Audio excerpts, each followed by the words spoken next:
तो हिजबुल्लाह पर इजराइल की भीषण बमबारी। इजरायली हमले से हिजबुल्लाह के ठिकानों में तबाही। 1400 ठिकानों पर हमले, 300 से ज्यादा मिसाइल अटैक। इजरायली हमले में 492 से ज्यादा लोगों की मौत। और वहीं लेबनान में हिजबुल्लाह के ठिकानों पर आईडीएफ की बम वर्षा। लेबनान में 1600 से ज्यादा एयर स्ट्राइक हुई है और हिजबुल्लाह के 1400 से ज्यादा ठिकानों पर बमबारी की गई है। लेबनान पर हमले को लेकर आईडीएफ ने जारी किया है बयान। लेबनान में अगले हमले की तैयारी में है इजराइल। जल्द मारा जाएगा नसरुल्लाह, आईडीएफ चीफ ने कहा। हिजबुल्लाह कमांडर्स को चुन चुनकर मारेंगे, आईडीएफ चीफ का बयान।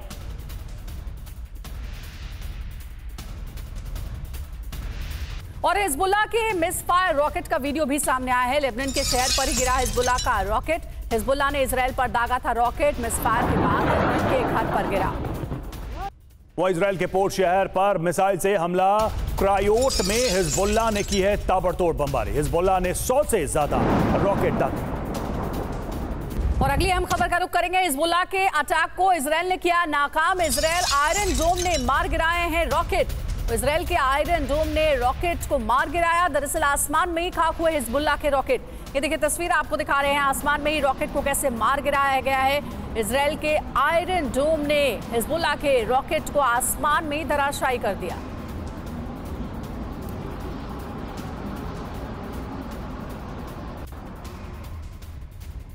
और इजरायली शहर हाइफा पर भीषण रॉकेट से हमला। हिजबुल्लाह ने सैकड़ों रॉकेट एक साथ दागे। इजरायली आयरन डोम ने मार गिराए रॉकेट। हाइफा के आसमान में तबाही की तस्वीरें।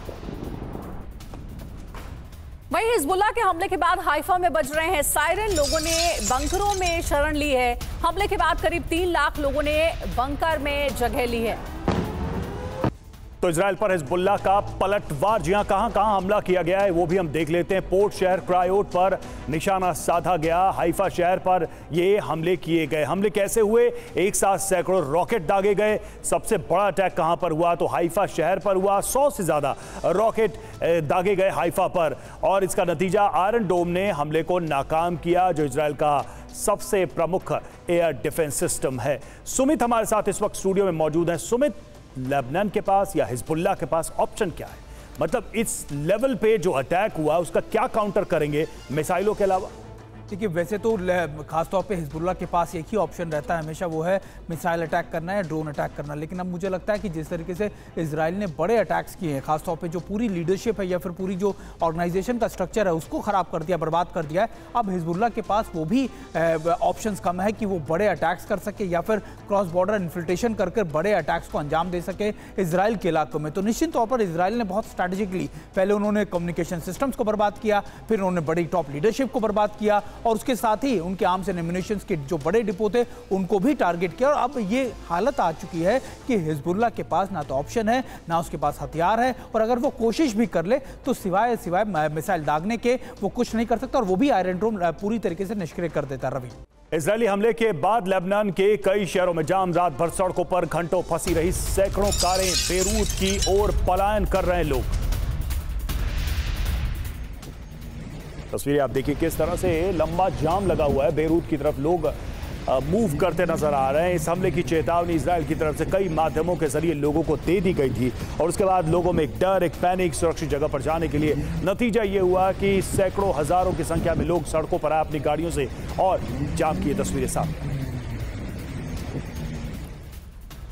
और वहीं इजरायली हमलों से डरे लेबनान के लोग। लेबनान की राजधानी बेरूत में भगदड़ मच गई है। लोग बेरूत छोड़कर भाग रहे हैं। लेबनान की सड़कों पर लंबा ट्रैफिक जाम लग गया है। और ये देखिए तस्वीरें आपको दिखा रहे हैं, ये ट्रैफिक जाम की तस्वीरें हैं। दरअसल आईडीएफ ने एक वीडियो मैसेज जारी करके लेबनान में रह रहे लोगों से कहा है कि फौरन इलाके को खाली करें। इसलिए लेबनान के कई शहरों से लोग पलायन करने को मजबूर हैं। और देखिए कैसे लंबा ट्रैफिक जाम लगा हुआ है, गाड़ियों की लंबी कतारें नजर आ रही हैं।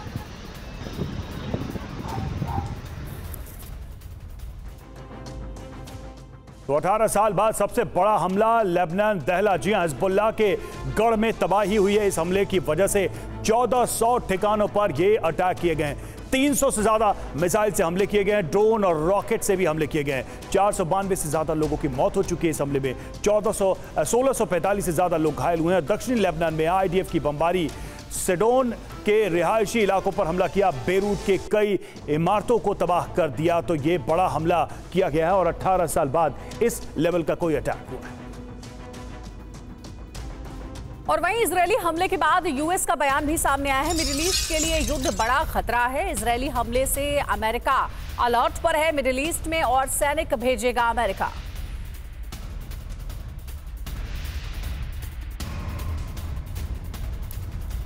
देखिए, इजरायली हमले से अमेरिका भी अलर्ट पर है। पूरी स्थिति पर अमेरिका अपनी नजर बनाए हुए है और कहा जा रहा है कि मिडिल ईस्ट में और सैनिक भेजने की अब अमेरिका की तैयारी है। और इजरायली हमले के बाद यूएस का बयान सामने आया। मिडिल ईस्ट के लिए युद्ध बड़ा खतरा है, यह यूएस की तरफ से कहा गया है और इजरायल के संपर्क में है अमेरिका। तो इस युद्ध को बड़ा खतरा माना जा रहा है। लगातार कांटेक्ट में है अमेरिका इजरायल के साथ। इस पूरे मामले पर लेबनान पर इजरायली अटैक को गलत बताया गया है अमेरिका की तरफ से और हमले से क्षेत्रीय संघर्ष छिड़ने की आशंका है, ये अमेरिका ने कहा है। तनाव कम करने की कोशिशें भी तेज कर दी गई हैं। अमेरिका का दावा यह भी है कि टेंशन को एस्केलेट ना होने दें और इसके लिए बातचीत और कई तरह की कोशिशें। शांति के कूटनीतिक प्रयासों को इस हमले की वजह से धक्का लगा है।